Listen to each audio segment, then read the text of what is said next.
résumer des choses importantes et des prérequis. Donc il y a surtout deux choses. À savoir, la première, c'est les valeurs remarquables qu'il va falloir connaître pour justement résoudre les équations trigonométriques. Et la deuxième, c'est un grand piège qu'il ne faut pas oublier, que j'ai appelé double solution. Mais on va voir ça très bientôt. Donc, concernant les valeurs remarquables, donc on en a déjà utilisé quelques-unes. L'idée, c'est quoi? L'idée, c'est... Donc là, je donne que les valeurs remarquables du premier cadran, la première partie. Et on a vu, grâce à nos formules de transformation, que maintenant, si je veux, par exemple, ici, cosinus de 3pi sur 4, ben on sait que 3pi sur 4 qui va être là. 3pi sur 4, c'est pi sur 2 plus pi sur 4. Donc, on arrive à se ramener, grâce aux simplifications, au premier cadran. Donc, de partout, on arrive toujours à revenir au premier cadran grâce à nos formules de simplification. Très bien. Maintenant, les formules remarquables donc du premier cadran, qu'est-ce qu'on a? Donc la basique, cosinus de 0, donc l'angle 0 il est ici. Cosinus de 0 c'est égal à 1, je reste dessus. Donc là, je l'avais déjà écrit, 1. Et sinus de 0, donc l'angle 0, le sinus je le projette ici, je suis égal à 0.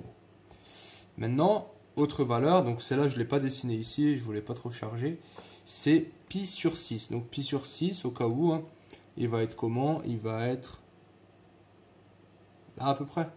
Ouais. Donc on va avoir le cosinus, le sinus, comme d'hab. Alors pi sur 6, je peux te le donner, c'est racine de 3 sur 2.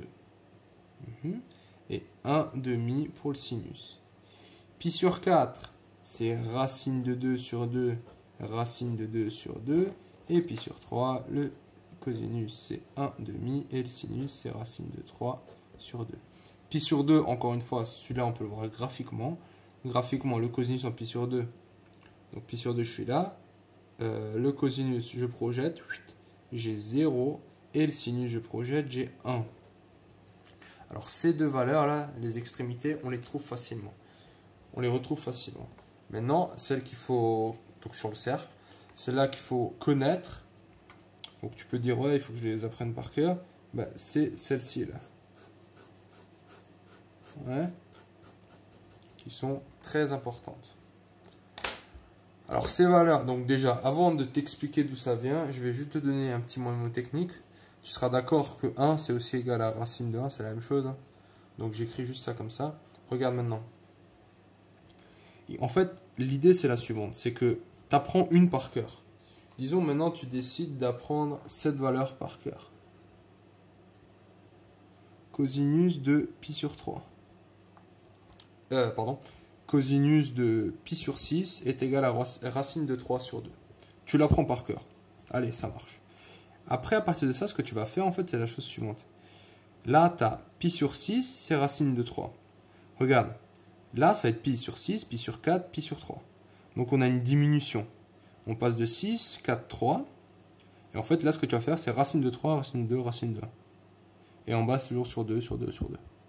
Donc, c'est exactement ça. Maintenant, si tu apprends celle-là, bah, tu as quoi bah, on s'en fout, en fait. Mais juste, je te conseille, tu apprends celle-là, par exemple, ou tu apprends celle-là.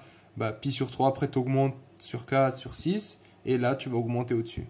Donc, le cosinus, soit tu augmentes, soit tu diminues. Ça va ensemble. Ça, c'est une manière mémotechnique pour l'apprendre. Alors, maintenant,